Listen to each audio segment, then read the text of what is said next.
Bonjour, je suis Volange, je suis votre guide holistique. Ma mission, vous aider à vous libérer de votre passé vers une vie plus épanouie. Je vous aide à révéler votre potentiel infini grâce à des outils simples et au quotidien, en développement personnel et autour d'une approche holistique. Apprenons ensemble à révéler votre authenticité, libérer votre parole et créer votre liberté. Offrez-vous cette possibilité de découvrir ce qui se cache à l'intérieur de vous. Offrez-vous cette possibilité de créer la vie dont vous avez toujours rêvé. Hello à tous mes anges, j'espère que vous allez bien. Je suis ravie de vous retrouver pour ce nouvel épisode.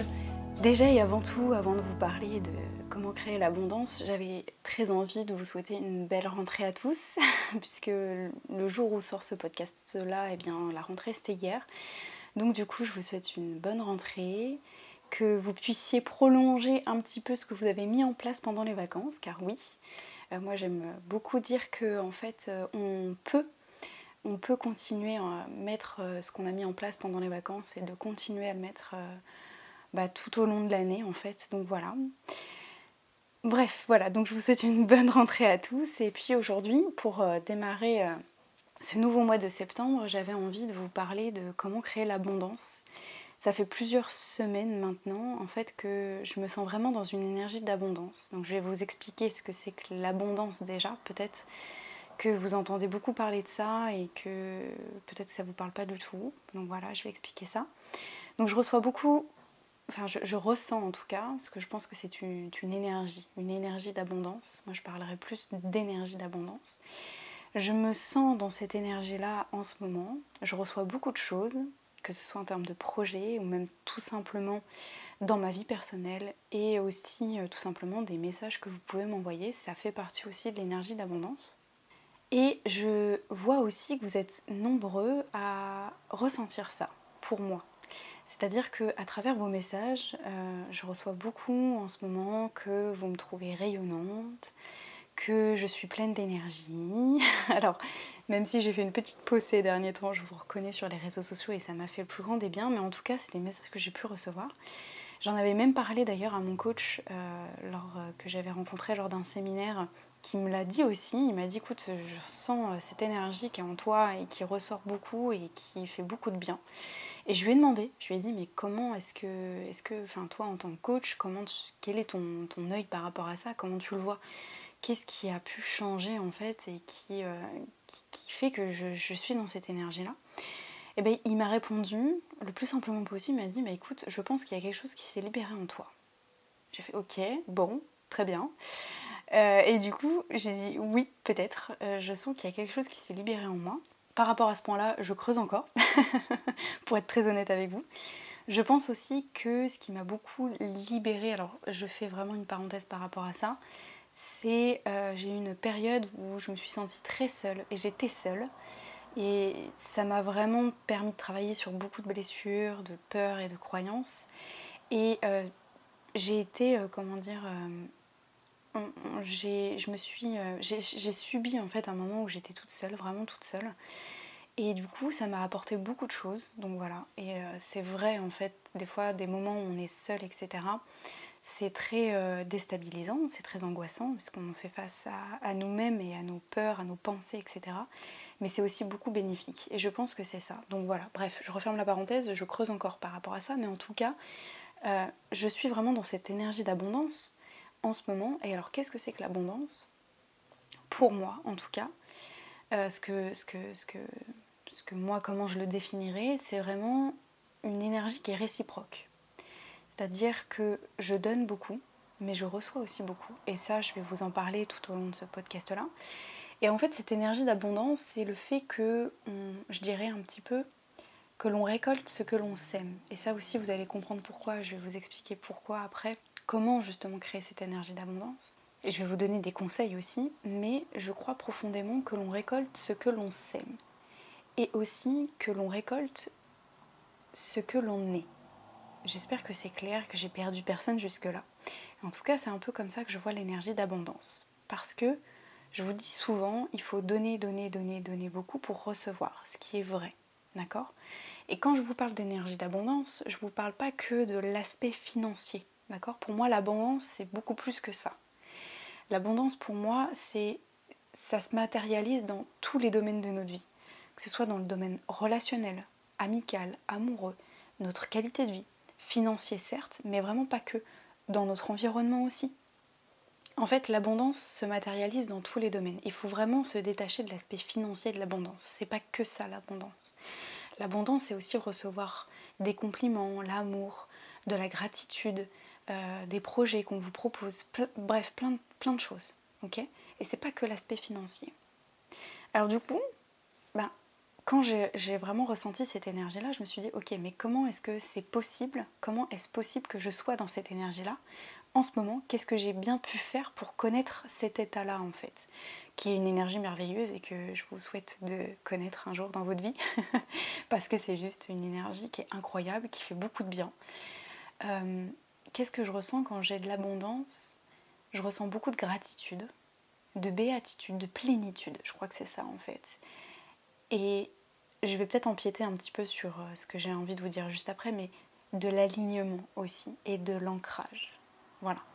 Je m'arrête là parce que je vais vraiment détailler ça juste après, mais je me suis vraiment posé cette question-là, qu'est-ce que j'ai fait pour avoir et ressentir cette énergie-là? Je crois beaucoup que l'abondance se crée parce que nous sommes.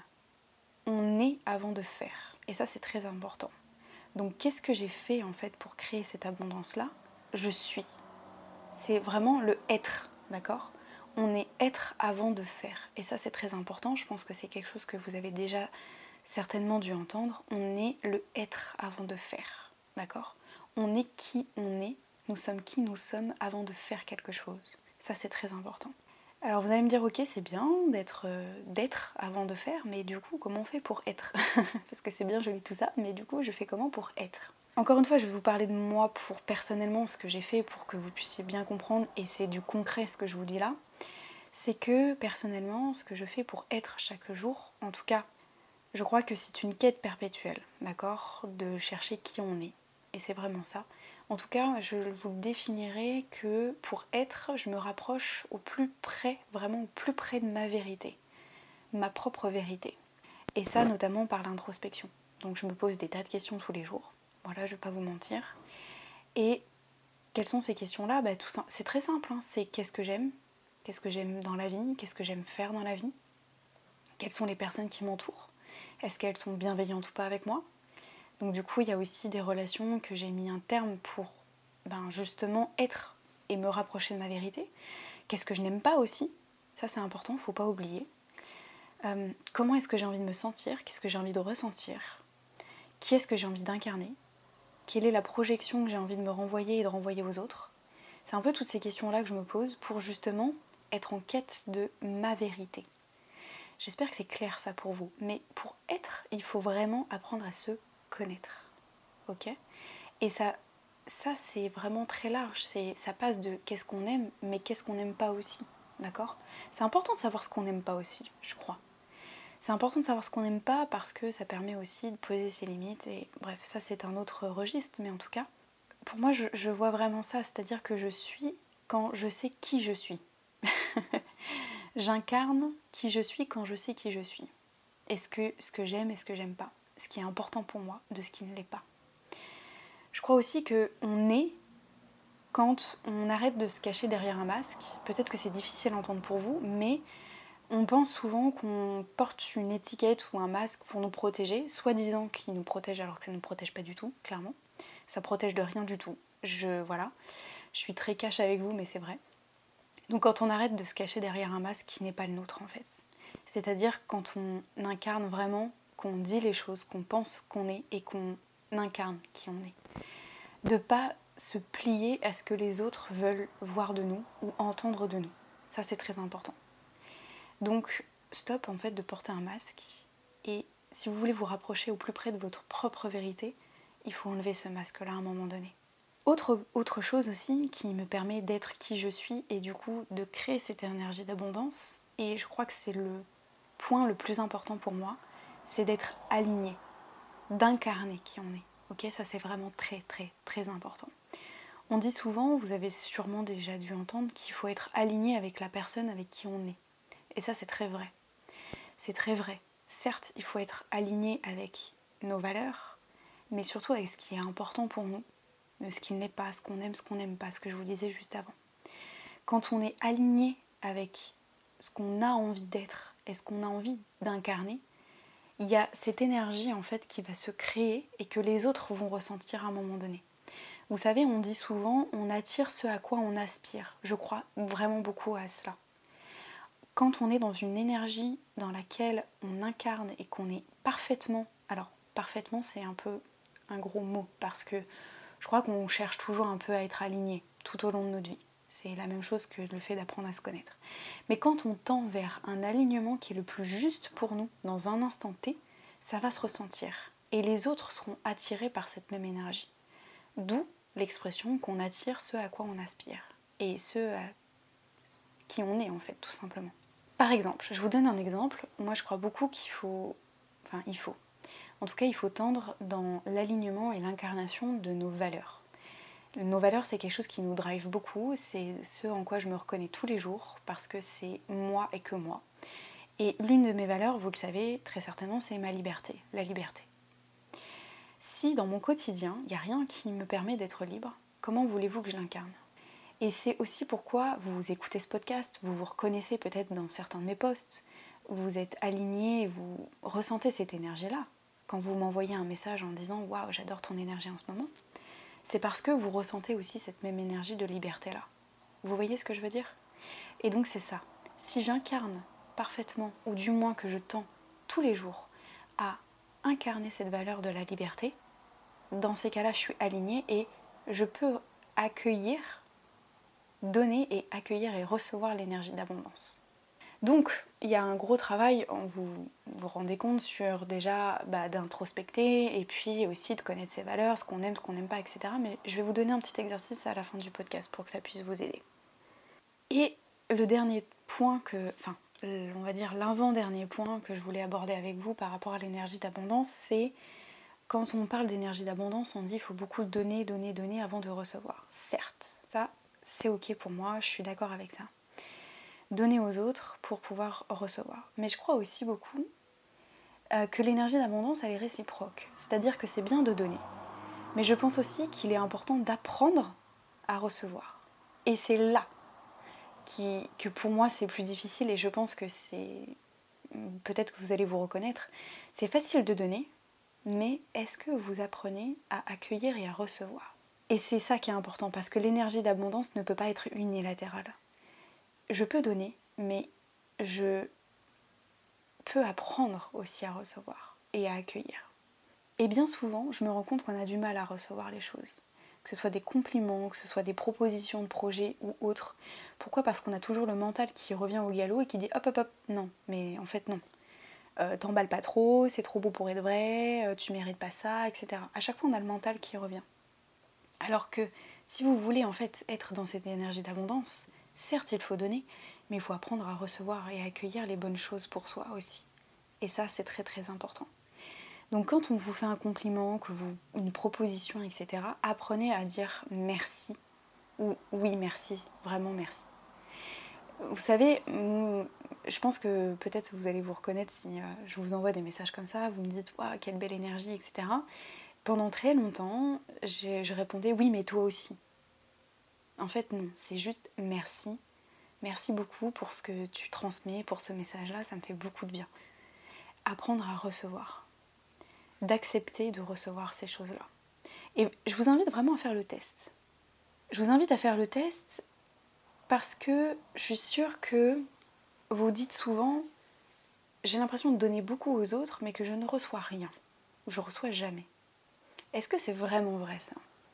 Est-ce que c'est pas plutôt que vous recevez, mais que vous prenez pas le temps d'accueillir ce qu'on vous offre ou ce qu'on vous propose ? C'est une vraie question que je vous invite vraiment à vous poser. Vraiment. Et la dernière chose que je voulais vous partager avec vous, l'énergie d'abondance, ça revient peut-être un peu à ce que je disais un petit peu plus tôt sur ce podcast-là, c'est que l'énergie d'abondance, elle vient pas comme ça tout cru sous notre nez, d'accord ? Il faut aller la chercher un peu. Et comment on fait pour aller la chercher ? Eh bien, il faut vraiment travailler sur nous, via l'introspection, certes, au plus profond de soi, aller creuser à l'intérieur de soi. Donc qu'est-ce que ça signifie ? Ça veut dire qu'il faut prendre le temps d'apprendre à vous connaître. prenez le temps de vous connaître. Ok ? Et ça, c'est quelque chose qu'on a été amené à faire quand on était enfant. Quand on était enfant, on a testé des choses, on a appris à nous connaître, on a goûté si on aimait ou on n'aime pas, on a joué, comme ça on savait si ça on aimait ou on n'aimait pas. Et bien là c'est exactement la même chose, d'accord ? Comme quand on était enfant, on a testé pour savoir si on aimait ou pas, et bien là c'est pareil aujourd'hui. Apprenez à vous connaître. Pourquoi c'est aussi important ? Alors certes pour créer cette énergie d'abondance, mais ça permet aussi plein de choses autres que ça. Quand on apprend à se connaître, ça permet aussi de savoir quelles sont nos limites et pouvoir faire respecter ces limites-là. Les limites ou les barrières, d'accord ? Vous prenez le sens qui vous parle le plus, ou alors plus communément ce qu'on dit aussi, le fait d'apprendre à dire non. Si je sais ce que j'aime et ce que j'aime pas, ce sera plus facile pour moi ensuite de dire oui ou non. Ok ? Donc je crois beaucoup que pour recevoir cette énergie d'abondance, il faut nous connaissions nous-mêmes et qu'on soit bien avec nous-mêmes aussi. Ça c'est très important. Du coup, j'avais envie de vous proposer un petit exercice d'introspection. Je vous invite à prendre un papier, un crayon, votre carnet, peu importe, et à vous écrire ces questions-là. Qu'est-ce que vous aimez, qu'est-ce que vous n'aimez pas ? La fameuse question du qui suis-je, ça c'est très important. Qui suis-je ? Quelles sont vos valeurs ? Comment est-ce que vous vous définissez ? Comment est-ce que les autres vous définissent ? Qu'est-ce que vous aimez faire enfant ? Qu'est-ce qui vous passionne et qui vous fait perdre la notion du temps ? Et enfin, qu'est-ce qui est vraiment et véritablement important pour vous ? Voilà. Je vous laisse là-dessus, je vous laisse méditer là-dessus. J'espère que ça vous aura plu, ce podcast-là. Qui dit rentrée, du coup, dit que du coup on reprend les bonnes habitudes.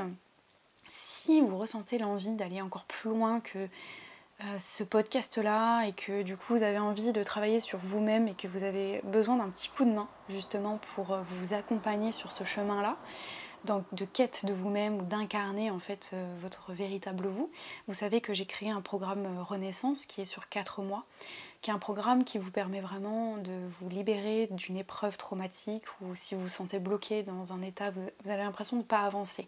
Vous n'arrivez plus à avancer, vous vous reconnaissez plus, vous êtes perdu, etc. Donc ça c'est un programme qui peut être fait pour vous. Et aussi, c'est pas que cela le programme, ça va vous permettre aussi de lâcher prise, de renouer avec votre enfant intérieur, de vous redonner confiance en vous-même, d'apprendre à vous aimer aussi, sur tous les points de vue, mais aussi de remettre en place des objectifs dans votre vie, en fait, pour vous donner un nouvel élan. Sachez que du coup, j'ai mis à jour en fait mon planning, mon calendrier, si vous voulez faire un appel découverte. Ça n'engage à rien du tout, c'est gratuit, pendant 30-45 minutes à peu près avec moi, pour déjà savoir si le programme est fait pour vous. Et puis voilà, si vous voulez avoir plus d'informations sur le programme, vous avez le lien dans la description si ça vous intéresse. Et puis, si vous avez tout simplement envie de partager un petit moment de douceur, vous savez que je propose aussi des soins Reiki, donc c'est des soins énergétiques, pendant une petite heure. Donc si ça vous intéresse, j'ai mis mon planning pour le mois de septembre qui est à jour. Voilà. Donc vous avez toutes les infos dans la barre de description si jamais ça vous intéresse. Et puis si vous avez des questions, vous savez que ma porte est grande ouverte, donc vous n'hésitez pas. Voilà. Je vous dis à la semaine prochaine pour un nouvel épisode, mes anges. Je vous fais des gros bisous. Passez un bon week-end et une belle semaine de rentrée. À très bientôt, mes anges. Ciao.